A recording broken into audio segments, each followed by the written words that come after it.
Hello, my name is Andy and I am the Village Idiot. I'm armed with a car and a GoPro and an unhealthy amount of time on my hands. I'm using that time to attempt to visit every civil parish in England. You're watching the Harrogate series.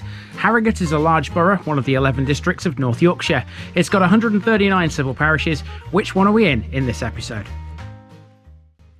Welcome back to Harrogate for the last time this year, and to a place that a lot of you, if you live in Harrogate, I'm sure will have visited at some point in your lives. I'm going to spend an hour or so in the glorious October evening sunshine walking around a place with a very famous castle. Welcome to Ripley.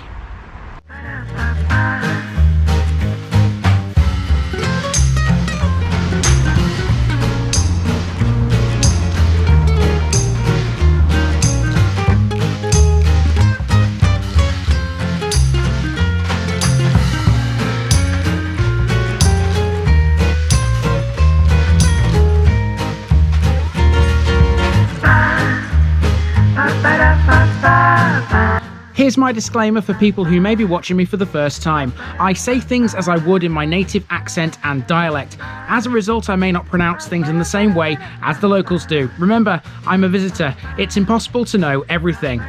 Leave me a comment, spin me a like and bash that subscribe button. Let's get to today's parish video. The last episode in Harrogate before the big bloke in the red suit squeezes his way down the chimney brings us to Ripley, one of the borough's biggest and most well-known tourist hotspots. Even though it has a town hall, Ripley is not a town. It's a small village just off the A61 north of the River Nidd at Killinghall. Its name is Old English and literally means the wood or clearing of the Hyrpe or Ripon people. Famous for more than just a few things, this little village's biggest attraction is Ripley Castle. Dating from the 14th century, it's been the home of the Ingilby family for more than 700 years, and it continues to be so today. It's currently owned by Sir Thomas Ingilby. The castle has a priest hole and it's open for public tours. The landscape grounds and ornamental lakes are also open to the public. Ripley has 57 listed buildings, which is a crazy number given how small this place is. It would be easier to tell you what's not listed in truth. A lot of them are 19th century or later though, because the Ingilbys tore down the old village and remodelled it after an Alsatian village. That's why Ripley Town Hall is designed in the style of a French Hôtel de Ville. So it's Yorkshire's very own bit of France, just a couple of miles away from Harrogate. In 2017, Ripley was named number 17 of the top 20 best villages in Britain to live in. It was one of only 2 in the north of England. Let's see why it made the cut.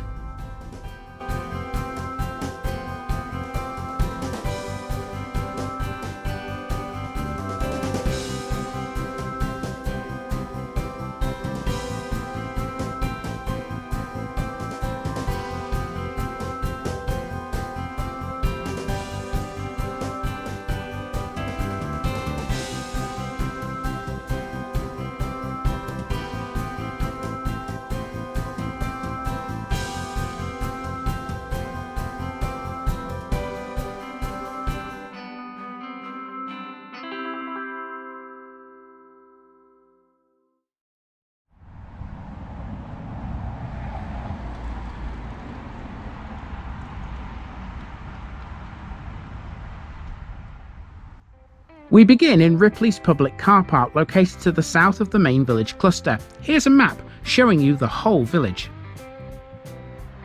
Ripley is certainly not the biggest place in Harrogate, but it's got to be up there with the most historically important. Most of it was built in the 19th century after the Ingilby family, owners for 700 years plus, tore down the old village. The castle might be the main attraction, but there are plenty of local businesses here. One of them is the popular Castle Meats Butcher's Shop. Formerly Hutchinson's, this was recently voted as the best butchers in Yorkshire at the annual Yorkshire Retail Business Awards. Speaking of successful businesses, it was here in 1834 that Quintin Acomb founded the first ever company to make Christmas hampers. Named Ripley Hampers, they contain luxury items such as champagne and smoked salmon, and they're as popular today as they were back then. They're part of the Ripley group of companies, which includes the old-fashioned Ripley store, often described as an Aladdin's cave. The world-famous Ripley Ice Cream Company can be found alongside the shop. This alone is worth stopping by for. The Boar's Head is the only pub in the village. When we hit the church in a moment, the reason behind its name will become clear. Now in front of the pub you haven't just got one cross, you've got two. Here's the first one, and you can see the other one directly behind it. Let's talk about these next, and then we'll head across to the church, which is just away to the left.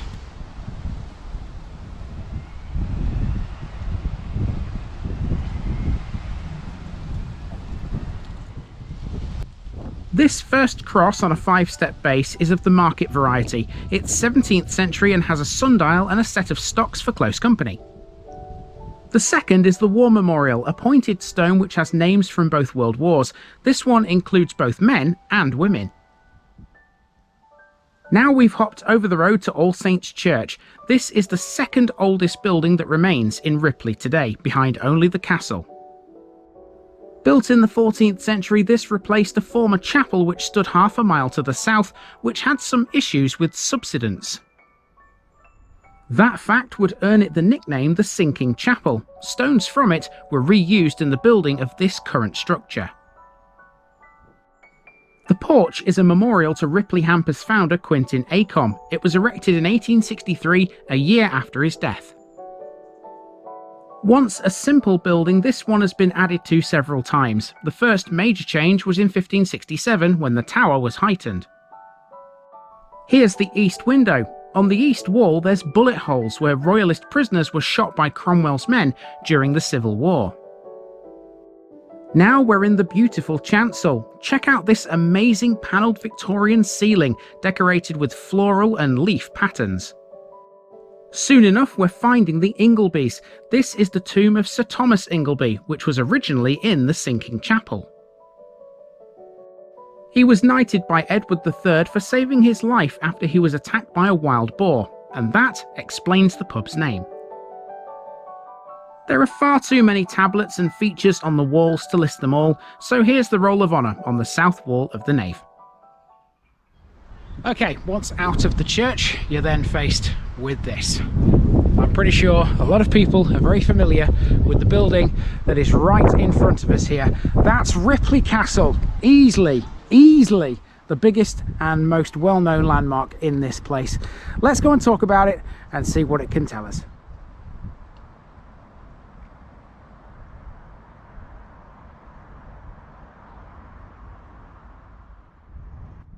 Ripley Castle is the oldest building in the village. Built in the 14th century, this has been the Ingilbys' home for over 700 years. Still privately owned today by the 6th Ingilby Baronet and his wife Lady Ingilby, it is however open to the public for guided tours. Its grounds and its associated parkland are open to the public too. You can follow this bridleway which runs behind the castle to a big lake. The castle is built of gritstone and ashlar and has a central block flanked by a tower and a gatehouse which stands to the south of the main building. In 2021, Ripley Castle was one of the 142 sites across England to receive part of the government's Culture Recovery Fund. With this being October, the castle is closed. It opens at Easter and stays so for tours throughout the summer between 10 AM and 4 PM. After the Battle of Marston Moor in 1644, Oliver Cromwell came here in search of Sir William Ingilby, who was hiding in its priest hole. It's had a few TV appearances. For example, children's series The Flaxton Boys used Ripley Castle as the fictional Flaxton Hall. It was also used in the 1976 Disney film Escape from the Dark as the home of Lord Harrogate, played by Scottish actor Alistair Sim. And for the paranormal lovers, the castle is also supposedly haunted by a mischievous poltergeist who has a habit of making things disappear. Okay, so once through the castle, you can walk all the way through it, you're then on a road which takes you back towards the centre of the village. When we reach the centre of the village, we're going to take a right turn and finish off the main street before looping round onto a back street towards the A61.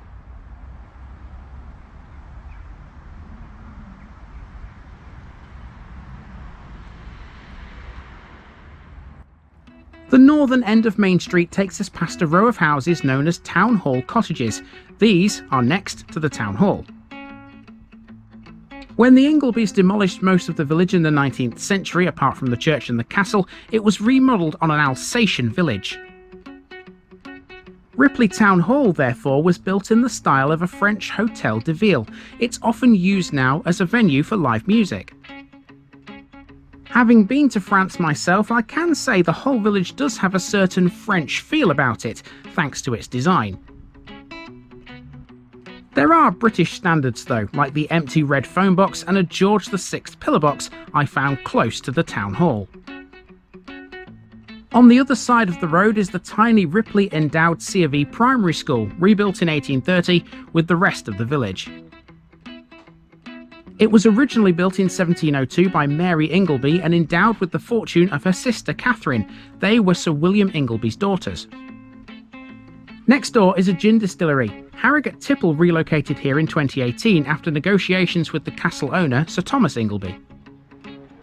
Almost back at the Boar's Head, we find the Chantry House Gallery. Established in 1980, this showcases a wealth of northern artists.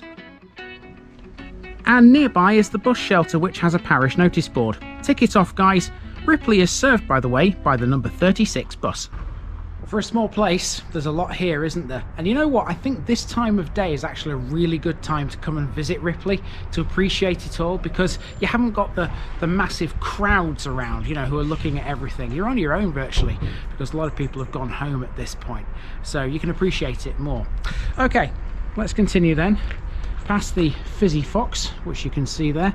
The road bends to the left, and this will take us back towards the roundabout on the A61.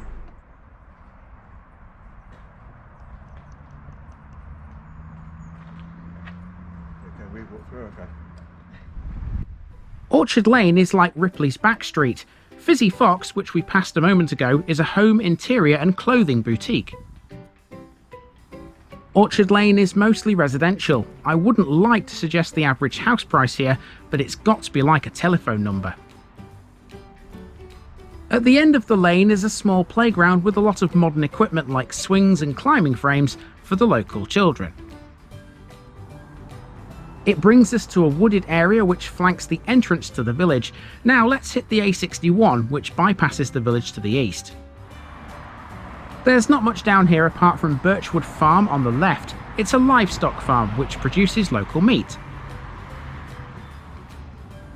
At the roundabout just afterwards, we turn right as we join the Nidderdale Greenway cycle path, which ends in Ripley Car Park. By the way, the car park isn't free. It used to be, but now for a 2-hour visit to Ripley, it'll rust you £1.20 to park your car.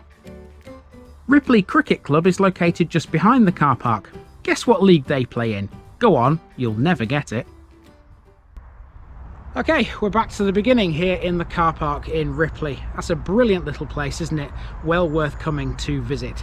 I've just got one more thing to show you here in the last vestiges of light, if it holds out for another 10 minutes, and that is a bridge over a river. Let's go and find it.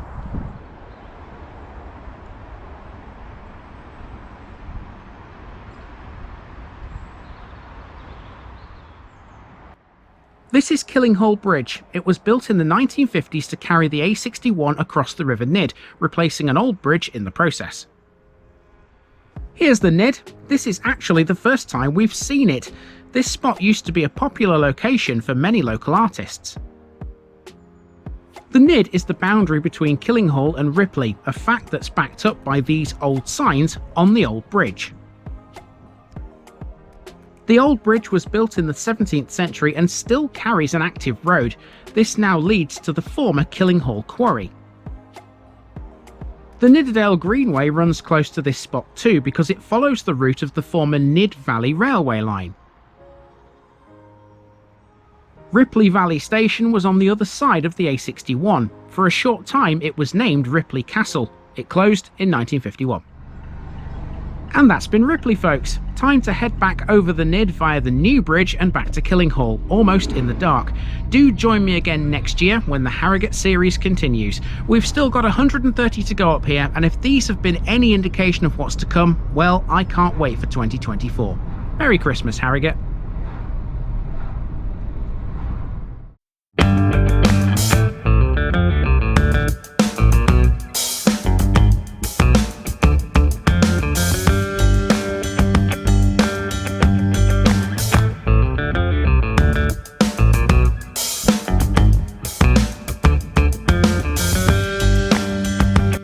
Thanks for watching this video, folks. Don't forget to like this episode if you haven't already. It really makes a difference with YouTube. If you're new here, subscribe to the channel for more videos like this, and give us a share too if you've got friends who'd like it. You can find all the links to my social media accounts below, as well as my Buy Me a Coffee page where you can donate to the channel. Also, if you've enjoyed this episode, have a look at some more videos in this series. Until next time, I've been Andy, also known as the Village Idiot, and I'm out.